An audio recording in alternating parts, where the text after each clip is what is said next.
Otávio, família, Jorge Nascimento aqui.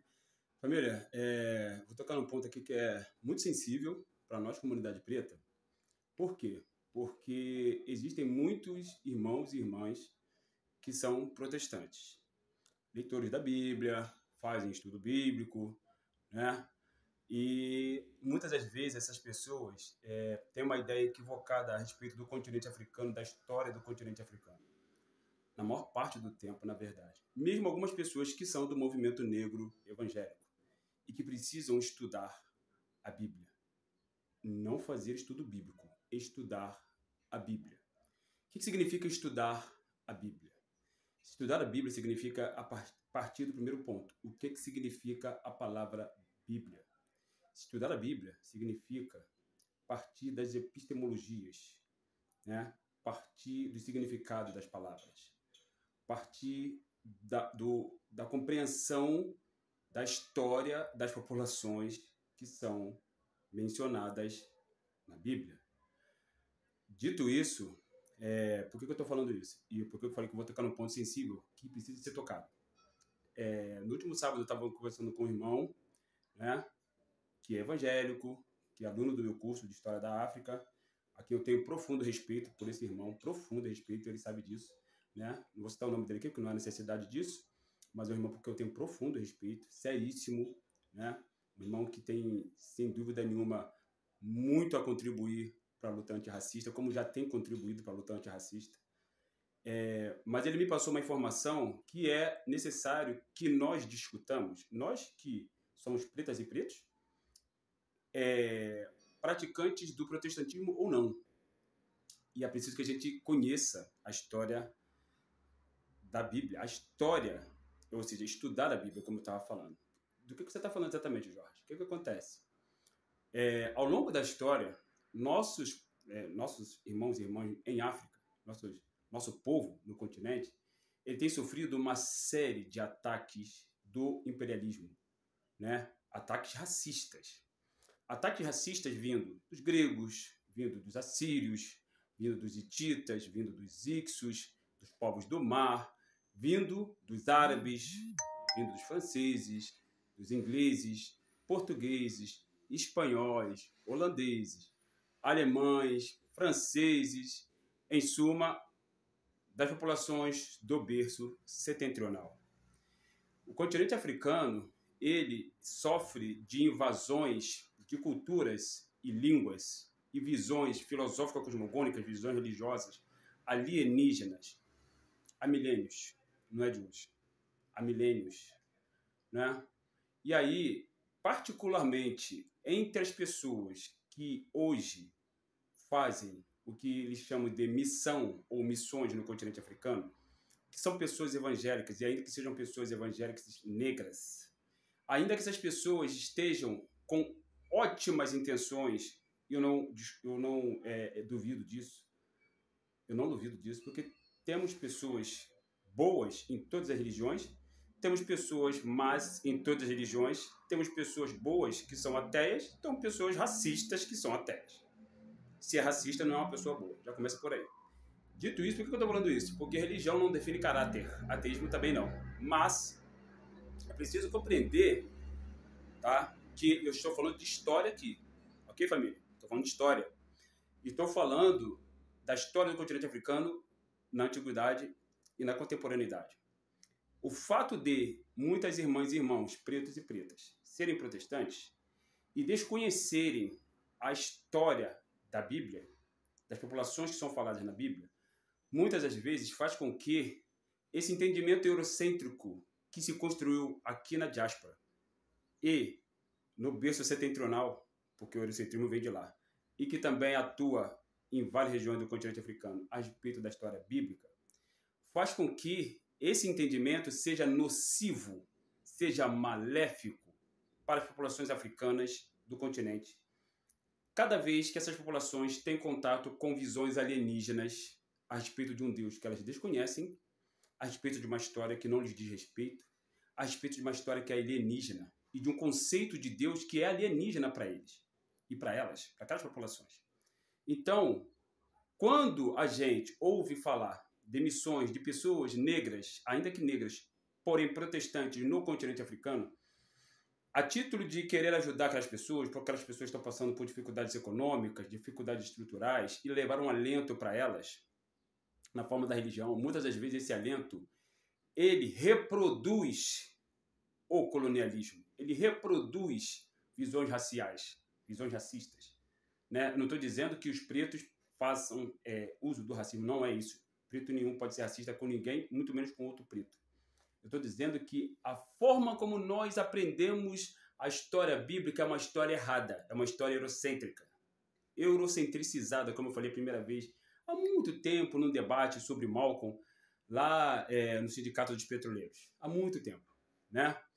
Eu falei eurocentricizada, eu usei esse conceito, esse termo, vamos dizer assim, né? Que eu usei na hora lá. E é o termo eurocêntrico. Né? Então, infelizmente, quando você fala que os protestantes, por exemplo, quando falam que cultua o Deus de Jacó, o Deus de Abraão, o Deus de Isaac, etc. Eu estou à vontade para falar porque eu estudo a Bíblia, família, há muito tempo. Eu ganhei uma Bíblia em 1995 e eu tenho essa Bíblia comigo até hoje. Tá? Então, eu não sou protestante nem católico, embora eu tenha feito catecismo. Eu sou de Umbanda. Eu nasci praticamente dentro de um terreiro de Umbanda. Quem fez o meu parto foi a vovó Maria Conga da Calunga. Eu sou professor de História da África desde 2007. Né? Eu estudo História da África desde 2007. Então, eu estou vontade para falar isso porque a história do racismo é uma história que nos nubla a visão, nos nubla o nosso entendimento. Então, para as populações, para as pessoas que são protestantes, sendo agora mais objetivo, feito essa pequena introdução, quando vocês forem para o continente africano, não olhem para aquelas pessoas com olhar de coitados, pessoas que algumas estão nos vilarejos, algumas ainda que estejam em cidades até grandes, mas estão passando por dificuldades econômicas. Essas dificuldades econômicas, elas são fruto do racismo, família. Essas dificuldades econômicas que as populações africanas no continente e na diáspora passam são fruto do racismo. É isso que vocês, protestantes, que fazem missão no continente africano, precisam entender. Né? E não adianta tentar ajudar aquelas pessoas e tentar impor a elas uma visão de protestantismo, uma visão alienígena, ou seja, trazê-las para o evangelho, que não vai adiantar rigorosamente nada. O que essas populações precisam compreender é que esse conceito de Deus único, o monoteísmo, que é tão falado nas igrejas protestantes e católicas, e que muita gente, protestante, católica, candomblessista, umbandista, ateu, porque os ateus são eurocêntricos também, lógico, aliás, a maioria dos ateus que eu conheço são eurocêntricos. A maioria dos ateus que eu conheço são eurocêntricos. Né? Pouquíssimos ateus que eu conheço não são eurocêntricos. Até porque o ateísmo ele é um conceito eurocêntrico. Ateu, tel, Deus, né? Enfim, é um conceito eurocêntrico. Então, eu estou falando isso porque a maioria dessas pessoas entende que Deus é um conceito construído por hebreus. Não é. O conceito do monoteísmo, a visão do monoteísmo, ela nasce no continente africano. E é exatamente isso que as populações africanas que são atendidas, vamos dizer assim, por essas missões protestantes. Eu estou falando para as pessoas que são do movimento negro evangélico, eu estou falando para as pessoas que, acredito eu, tenham uma intenção de ajudar aquelas pessoas que estão sendo atendidas por essas missões protestantes. Essas pessoas, mais do que serem convertidas ao protestantismo, que é uma visão eurocêntrica, que é levada para lá, essas pessoas precisam entender que a causa da sua situação econômica, financeira, se elas não têm comida, se elas não têm roupa, se elas não têm um celular, se elas não têm uma televisão, se elas não têm um notebook, se elas não têm nem o que vestir, o que calçar, é fruto do racismo estrutural que existe há 3.500 anos. E esse racismo ele se manifesta na religião também, católica, protestante e árabe. Esse racismo também se manifesta no campo do ateísmo. Né? Então, família, quando vocês fizerem isso, tá? É um pedido, não é um conselho, porque eu não estou aqui para dar conselho para ninguém, mas é um pedido dentro da minha limitação, enquanto professor de História da África, enquanto pan-africano, enquanto muito preocupado com a vida do nosso povo, com a sobrevivência do nosso povo, que nós estamos lutando contra uma estrutura que existe há 3.500 anos e que se manifesta em todos os campos da sociedade. Quando vocês forem para o continente fazerem as missões, um pedido: não digam para aquelas pessoas que o que elas acreditam enquanto fé, enquanto questões metafísicas, é algo menor, é algo pequeno, é algo sem sentido, sem valor, porque é para aquelas pessoas têm valor. Aquelas pessoas têm valor. Digam para elas a causa do seu sofrimento. Que o seu sofrimento não tem nada a ver com o fato de elas serem pretas, não tem nada a ver com o fato de elas serem africanas, não tem nada a ver com o fato de elas cultuarem os ancestrais dos povos, dos nossos povos. Tem a ver com o racismo, tem a ver com a mentira construída historicamente no Ocidente, no campo epistemológico eurocêntrico, que muita gente aqui do Brasil estuda. Leia os livros eurocêntricos.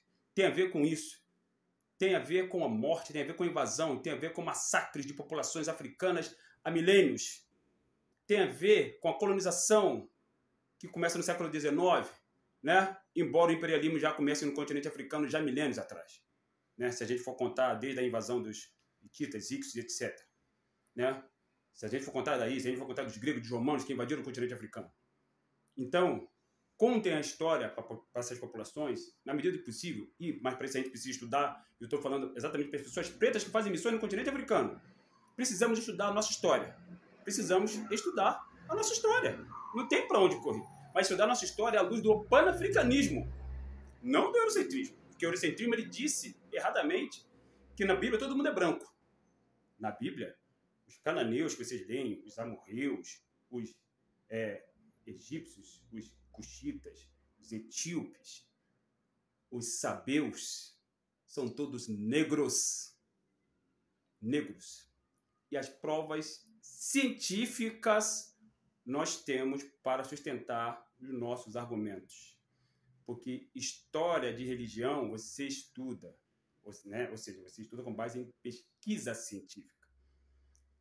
Mais importante do que fazer estudo bíblico, eu estou vontade para falar isso, porque eu conheço muitas pessoas, já tive contato com pessoas que fazem estudo bíblico. Mais importante do que fazer estudo bíblico é estudar a Bíblia. É uma outra conversa. É pegar a Bíblia e fazer perguntas para ela. É pegar a Bíblia e confrontar com livros de autores do campo do panafricanismo e da afrocentricidade. Pegar a Bíblia e confrontar com as obras de Cheikh Anta Diop. Pegar a Bíblia e confrontar com as obras de George James. Pegar a Bíblia e confrontar com as obras de Théophile Obenga, de Molla Fikete Asante, e etc. Ok, família? Fica só um recado aqui para que nós não caiamos nas falácias eurocêntricas de Marcos Feliciano da vida, um pastor protestante aí escroto, podre, que falou uma merda gigantesca das populações africanas. E foi devidamente repreendido, até por um cara branco, inclusive. Ok, família? Hotep, África no Centro.